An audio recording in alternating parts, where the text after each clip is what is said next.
آیا۔ میں نے دوبارہ پوچھا تو کوئی جواب نہیں آیا۔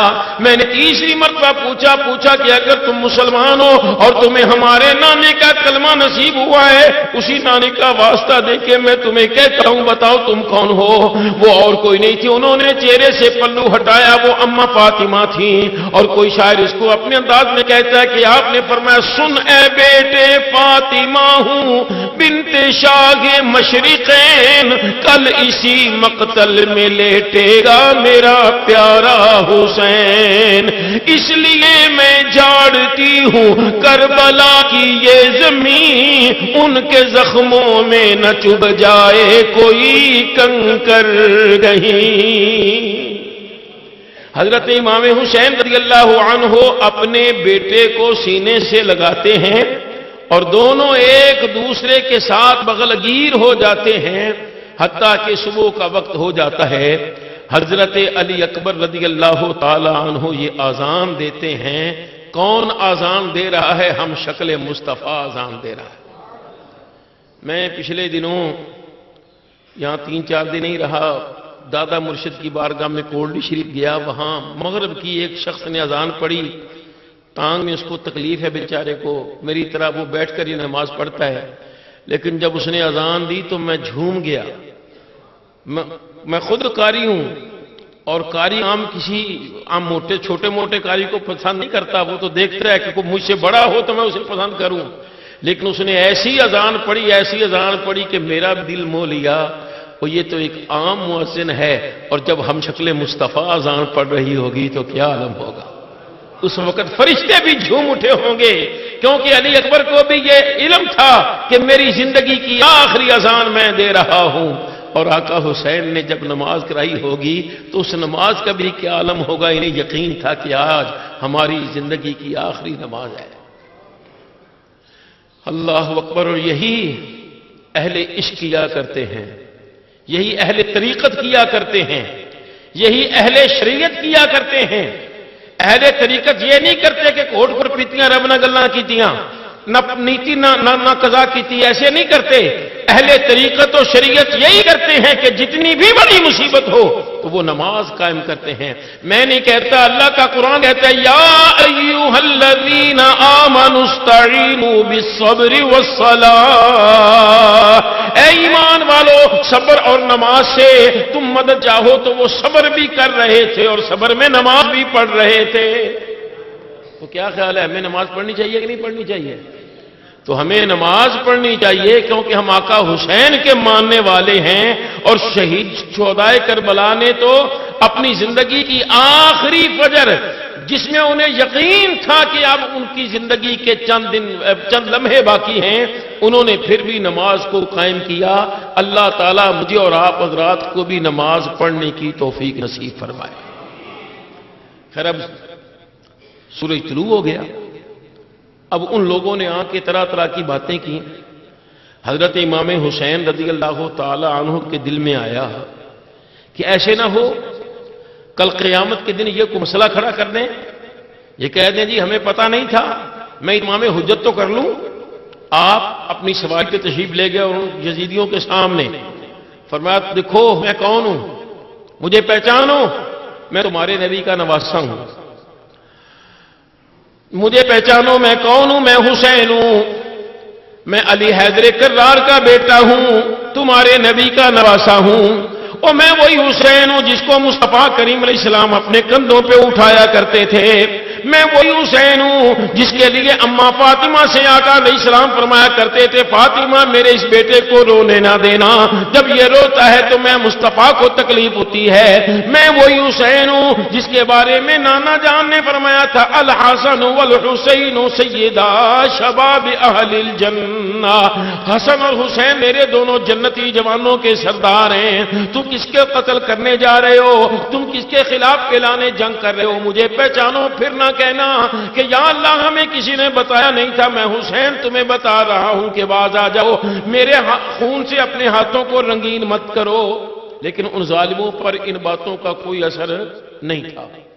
خیر، حضرت امام حسین رضی اللہ تعالیٰ عنہ واپس تشریف لے آئے خیمے میں، انہوں نے اعلان جنگ کیا، طبل جنگ بجایا، اب اس وقت صورتحال کیا تھی کہ آج کی طرح نہیں کہ پیچھے سے ٹھوں کر دیا اور گیا، جب وہ ڈرون حملے کر دی اور کام ختم کر دیا، یہ حالات نہیں ہے۔ ہماری بھی کتنی عجیب قسمت ہے، سیاسی آدمی نہیں ہوں لیکن کیا کروں، بولنا پڑتا ہے۔ ہماری بھی کتنی عجیب قسمت ہے، کتنی عجیب قسمت ہے کہ قرآن مجید واضح فرما رہا ہے جس نے بھی کسی مومن کو جان بوجھ کر قتل کیا اس کی سزا جہنم کے علاوہ اور کوئی نہیں ہے۔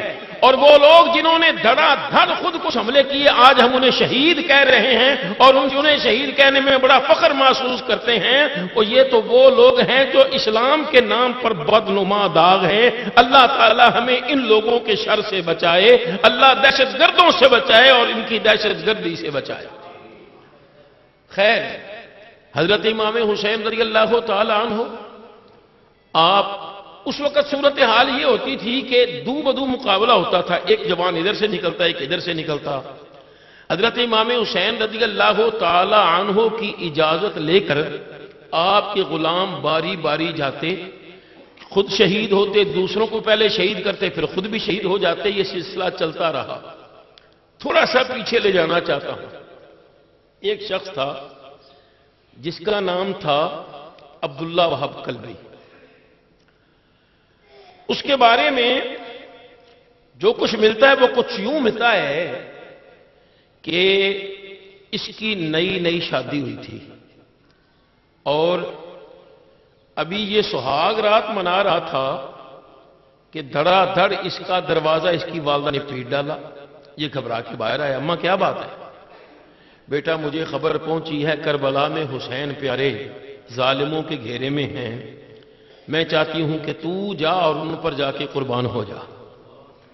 اگر تو قربان ہوگا تو میں تجھ پہ راضی، اور میں اللہ سے دعا کروں گی کہ یا اللہ میرے اس بیٹے سے راضی رہنا۔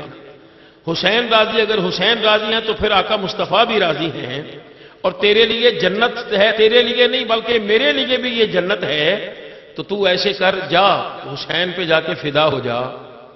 اب آپ نے عرض کی اماں اگر یہی حکم ہے تو میں جاتا ہوں۔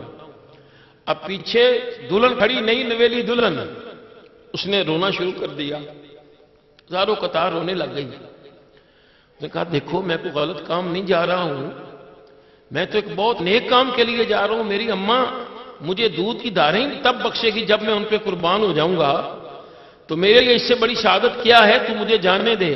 وہ کہنے لگی آقا تمہیں جانے سے روک نہیں رہی، تمہیں جانے سے روکنے والا تو خود جہنمی ہو جائے گا۔ تم جس نیک کام کے لیے جا رہے ہو میں تمہیں بخوشی اجازت دیتی ہوں، لیکن رو اس لیے نہیں ہوں کہ تم اکیلے جا رہے ہو، مجھے ساتھ کیوں نہیں لے کے جا رہے؟ تو کیا کرے گی؟ آقا حسین، آقا آپ تو رہیں گے نہیں، آقا عبداللہ آپ رہیں گے نہیں، اور میں اہل بیت اطہار کی عورتوں کی خدمت کے لیے ان کی نوکرانی بن کے رہوں گی، مجھے بھی ساتھ لے چلیے۔ اب یہ نوجوان اپنی والدہ کے حکم سے آیا تھا اور اس نوجوان نے پھر اجازت مانگی، تو جب اس کو اجازت دی امام پاک نے سینے سے لگایا اور رخ کیا۔ اب وہ نوجوان جس کی نئی نئی شادی ہوئی ہے وہ ہاتھ میں تلوار پکڑے جہاد کے لیے نکلا ہے، اور وہ للکارتا ہوا نکلا ہے کہ آؤ میرے سامنے، کوئی ہے، کوئی شیر، کوئی سورما ہے تو میرے سامنے آؤ۔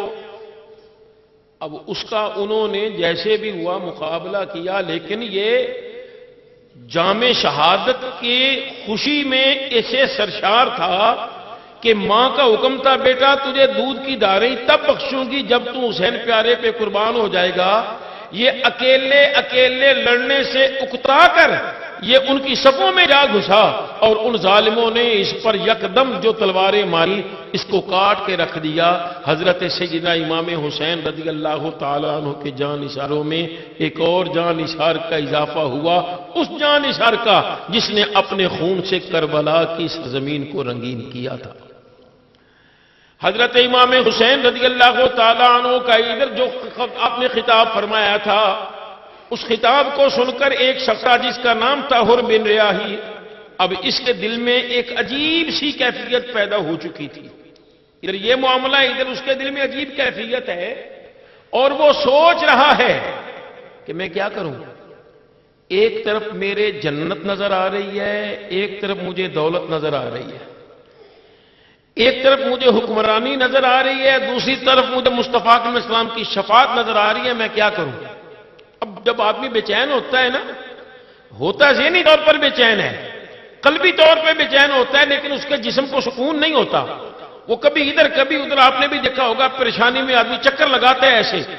اب وہ گھوڑے پہ بار بار پہلو بدل رہا ہے تو اس کا ساتھی بولا، کہنے لگا تجھے کیا ہوا؟